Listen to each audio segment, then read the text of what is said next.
जय हिंद दोस्तों। आज आर्मी अग्निवीर का इम्पोर्टेंट साइंस जीके का 20 क्वेश्चन लेकर आए हैं जो एग्जाम में बार बार पूछा जाता है। अगर आप आर्मी अग्निवीर के किसी भी ट्रेड की आप तैयारी कर रहे हैं तो इस वीडियो को पूरा देखिएगा। अगर आप इस चैनल पर नए हैं तो कृपया सब्सक्राइब करें, लाइक करें और बेल आइकन दबाना ना भूलें। अगर आपको इसका PDF चाहिए तो इस वीडियो के डिस्क्रिप्शन में टेलीग्राम का लिंक दिया गया है, आप टेलीग्राम ज्वाइन करके इसका PDF डाउनलोड कर सकते हैं। तो चलिए क्वेश्चन की तरफ चलते हैं। पहला क्वेश्चन है, बाल्य अवस्था में कुल हड्डियों की संख्या कितनी होती है? तो बाल्य अवस्था में कुल हड्डियों की संख्या 208 होता है। ऑप्शन बी सही हो जाएगा। 6 से 12 वर्ष के बच्चों को बाल्य अवस्था कहते हैं और नवजात शिशु अवस्था में हड्डियों की संख्या 305 होता है। 0 से 1 माह के बच्चों को नवजात शिशु अवस्था कहते हैं और 12 से 18 वर्ष के लड़के को किशोरी अवस्था कहते हैं। अगर एग्जाम में पूछे कि मनुष्य में हड्डियों की संख्या कितनी होती है तब 206 हो जाएगा। पीतल के धातु का मिश्रण होता है, तो पीतल के धातु तांबा और जास्ता का होता है। ऑप्शन ए सही हो जाएगा। क्वेश्चन कई एग्जाम में क्वेश्चन पूछा गया है।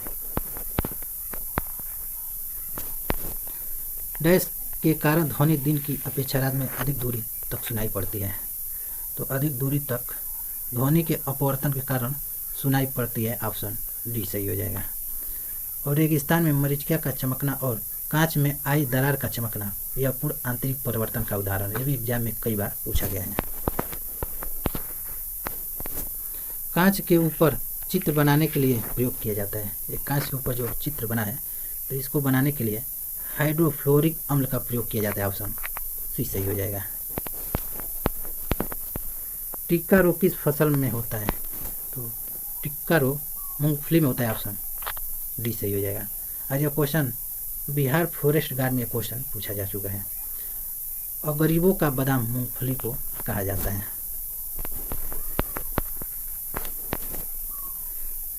बाजार में नॉर्वेजियन साल्टपीटर के नाम से किसे जाना जाता है? तो नॉर्वेजियन साल्टपीटर के नाम से कैल्शियम नाइट्रेट को जाना जाता है। ऑप्शन ए सही हो जाएगा। और ये क्वेश्चन SSC GD में पूछा गया है, 2021 में पूछा गया है। अंगूर में कौन सी शर्करा पाई जाती है? तो ग्लूकोज शर्करा पाई जाती है और यह आर्मी GD में पूछा जा चुका है। ग्लूकोज 3 तत्वों से बना है, निम्नलिखित में से कौन सा उन तत्वों में से नहीं है? तो फास्फोरस नहीं है। ऑप्शन ए सही हो जाएगा।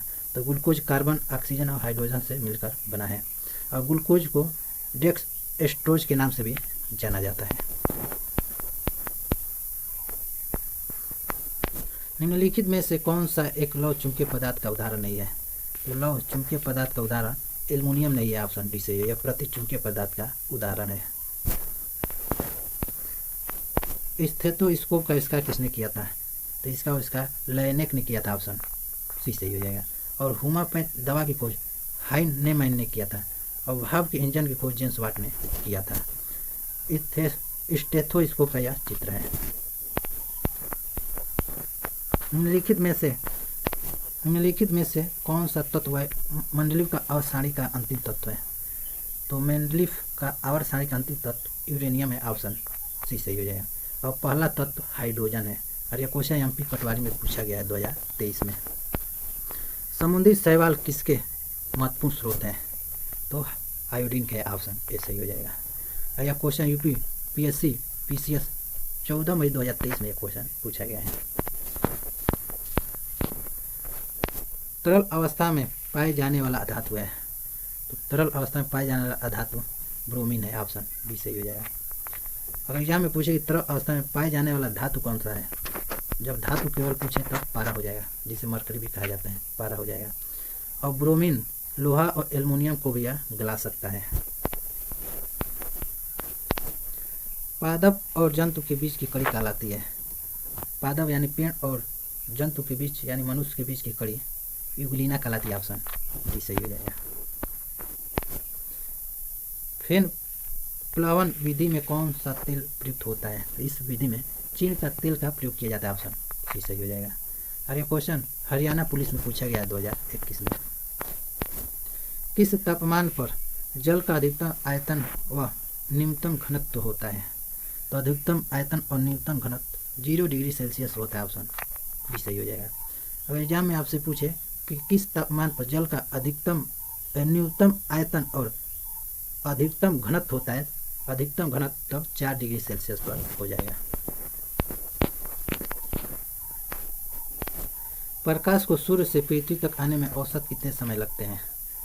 तो प्रकाश को पृथ्वी आने में पृथ्वी पर लगभग 8 मिनट 20 सेकंड का समय लगते हैं, 20 सेकंड का समय लगते हैं। तो ऑप्शन सी सही हो गया।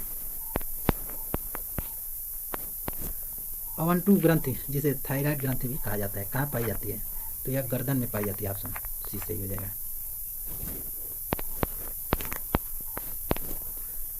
दुर्गंध युक्त मक्खन में कौन सा अम्ल पाया जाता है? तो ब्यूटायरिक अम्ल पाया जाता है। ऑप्शन ए सही हो जाएगा, ब्यूटायरिक अम्ल। एक क्वेश्चन हर एग्जाम में क्वेश्चन पूछा जाता है।